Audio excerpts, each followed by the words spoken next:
Welcome to the 7th annual special Bedtime Stories Christmas special. Tonight's bedtime story is called The Money in the Teeth, and it's unlike anything I've ever done before, but it was specifically encouraged by a few listeners, so if you despise it, I will direct you to them, and they can justify their endorsement of such a misbegotten experiment themselves. Let's begin.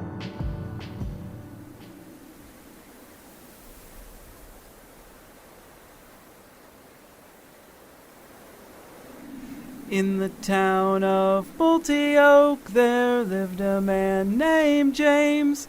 He spent his time on petty crime. His friend Alvin did the same. Together they ran scams on everyone they knew, and thus had many enemies, and the friends they had were few. Conditions for a con were perfect as Christmas time drew near, so James and Alvin plotted one just as they did each year. They decided that they'd take their operation to Dowsett, where the citizens were not aware of their reputations yet. The plan was very simple. They walked from door to door, telling everyone they were raising funds to contribute to the poor. James did all the talking, for he had much better teeth, and when he showed them in a smile, they inspired real belief. Alvin held the collected cash in a green and silver pail, and he never spoke. He was worried that if he did, the scheme would fail. Nearly all who answered their doors when James knocked felt comforted by his honest teeth while he gave his little talk. Then Alvin would step forward with his little pail held out, and the people dropped money into it without a hint of doubt. Snow fell as if from heaven, and it blanketed the ground as the men made their way with success through the sleepy, trusting town.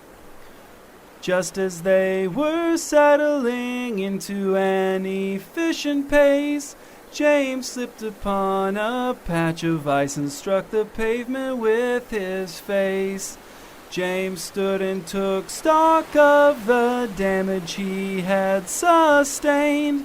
One tooth was gone, 2 more were chipped. There was lots of blood and pain.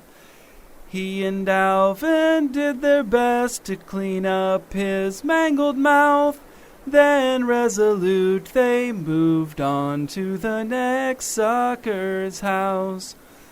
But the house was owned by an elderly and widowed man named Barney, with a crew cut and 2 steady hands. Now with James's teeth battered and bloodied, his smile could not hide his deception nor conceal his guile. It only took Barney just one good long look to determine that James and Alvin were both crooks. As James began his speech, instead of feeling trust, Barney mainly felt a rising and intense disgust. When James finished speaking and Alvin held out the pail, Barney, instead of dropping money in it, said, "You're both going to jail, unless you go back to each house from which you stole and apologize and return to them their money in full." James was on probation, so the last thing he would need would be a run-in with the cops, so he grudgingly agreed. "I will go along," said Barney, "to ensure that it's done, to ensure that the money gets back to everyone." So the unhappy trio retraced the conmen's route, returning all the cash that the people had given out. But James and Alvin hadn't kept track of what each house had given, so they were forced to rely upon the honor system.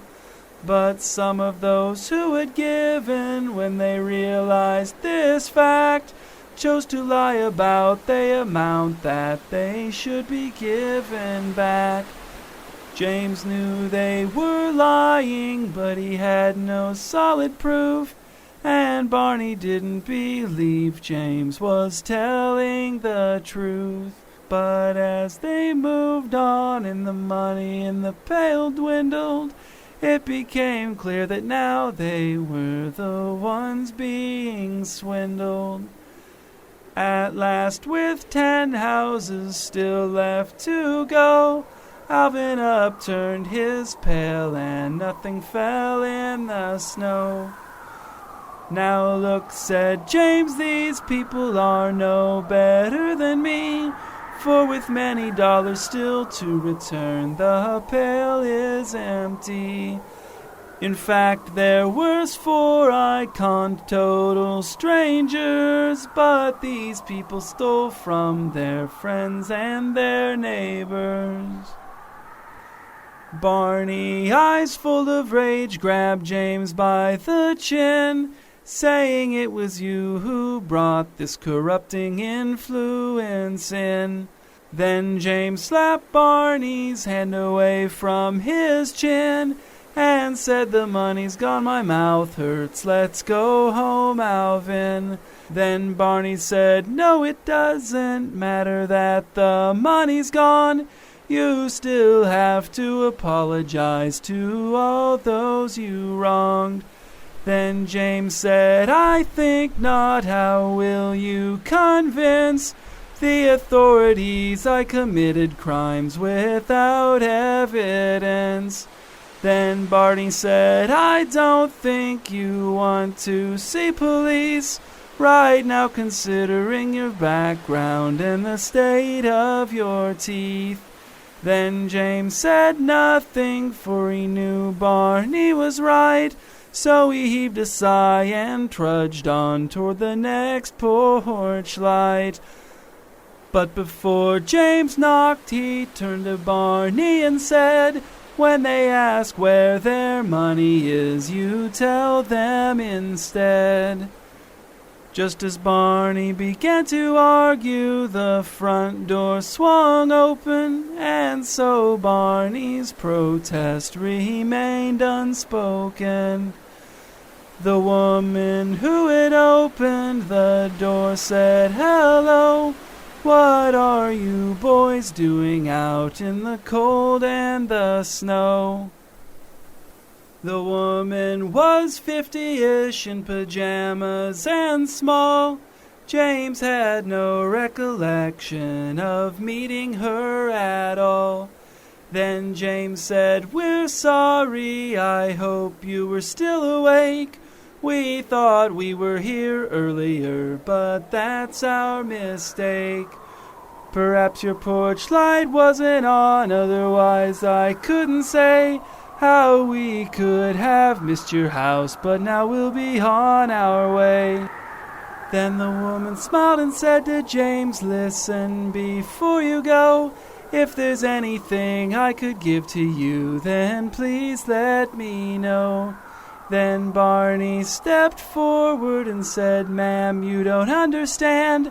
You are speaking to a crooked and dishonorable man." Then the woman said, "That claim very well may be true, but men of that kind certainly have needs like me and you." Then Barney said, "But if you give to him and his friend, then dishonesty is that on which they will grow to depend. The woman said, that may be, but it's none of my concern. I give without worrying about what the recipients might learn. Then to Barney and Alvin she gave $100 each, but to James she said, I don't think mere money will repair your ruined teeth. But if you will step into my house and put some faith in me, I will happily perform for free a little expert dentistry. James couldn't quite explain why as his thoughts began to blur, but as he listened to the woman speak, he couldn't help but trust her. So with Alvin and Barney both confused, holding their $100 bills, James stepped into the woman's house. It was warm, but he got chills. The woman led James down the hall to a dim and cozy room and said, take a seat in the dentist's chair and I'll be with you soon. Then James did as he was told, sighed and reclined the seat, and after a moment smelled a fragrance strong and sweet. And the room swirled and faded, and James fell asleep and had a dream. He dreamt of a winter woods, the light of the rising sun filtering through the trunks of slim trees, a running deer, its delicate hooves punching through the hard-crust surface of the snow. Somewhere deep in the woods an organ played a melody, merrily, but its distance, its faintness, gave it a melancholy tinge. And then, accompanying the organ, came the voices of a choir, but James couldn't quite place the melody of the song, sweet though it was, and he knew that when he awoke, with his mouth remade anew, the melody would surely stay securely lodged in his mind, and he knew that he would whistle it through and around his unmarred teeth and spread seasonal cheer wherever he went. James woke up in a dark room, tucked snugly in a bed. There was no pain, but he could still feel the song inside his head. He got out of the bed and walked through the woman's home. Everything was dark and quiet, and he could tell he was alone. James found Alvin waiting for him, sitting on the porch swing. With his arms wrapped tight around himself, he was shivering. Then James said, I'm gonna smile now, tell me what you see. He did so, and Alvin gasped and dropped to his knees. And so with renewed purpose, the two dishonest men returned to every house where they'd already twice been. James spoke very softly and with a gentle smile bared his teeth, and the people wailed and they tore their clothes and they pleaded for relief. Then James would laugh and say, now put aside your evil greed and give all of the cash you have on hand to assist people in need. Then the people scurried round from room to room, they'd dash and return to the door to fill Alvin's pail with their cash. Then at last James and Alvin found themselves back at Barney's place. James couldn't wait to display the power of his exquisitely toothed face. Barney answered at the first knock, and James flashed him a grin and said, we were just passing through, there's no need to ask us in. But as long as we're here, I'm sure you would agree that the needy need a lot of money and you should give it generously. Then with the pallid face, Barney reached into his pocket, pulling out the 100 he'd been given, and into Alvin's pail dropped it. Then, unable to resist, James said, Barney, tell me how. Earlier you said we were dishonest, but you fully trust me now. Then Barney, in a quivering voice, said, there's no trust here. I gave you that $100 bill because I'm overcome with fear. The same fear, in fact, that caused the woman who fixed your teeth to flee from her own house to get away from you and seek safety here with me. Now you've got your money and your terrifying teeth. Please leave our neighborhood alone so we can reclaim a little peace. James and Alvin drove in silence, James's face fixed with a frown, until he spotted what was likely the most needy house in town. James told himself not to smile as he approached the door and knocked. The needy woman who received the pail of cash was overjoyed and shocked. But then James said, "Merry Christmas, ma'am, we wish we could have given more." And the woman caught a glimpse of his teeth, screamed in fright and slammed the door. From the back of his truck, James pulled a wooden bat, and he handed it to Alvin and said, "Hit my open mouth with that." On the way home, deep inside his head, James still heard the song. From his dream and through the blood and broken teeth, he began to whistle along. And then as he whistled, he began to comprehend what he heard. For the first time he could understand the singing choir's words.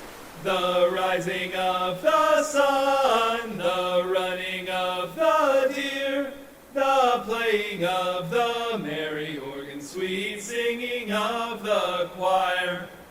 The rising of the sun, the running of the deer, the playing of the merry organ, sweet singing of the choir. The rising of the sun, the running of the deer, the playing of the merry organ, sweet singing of the choir. The rising of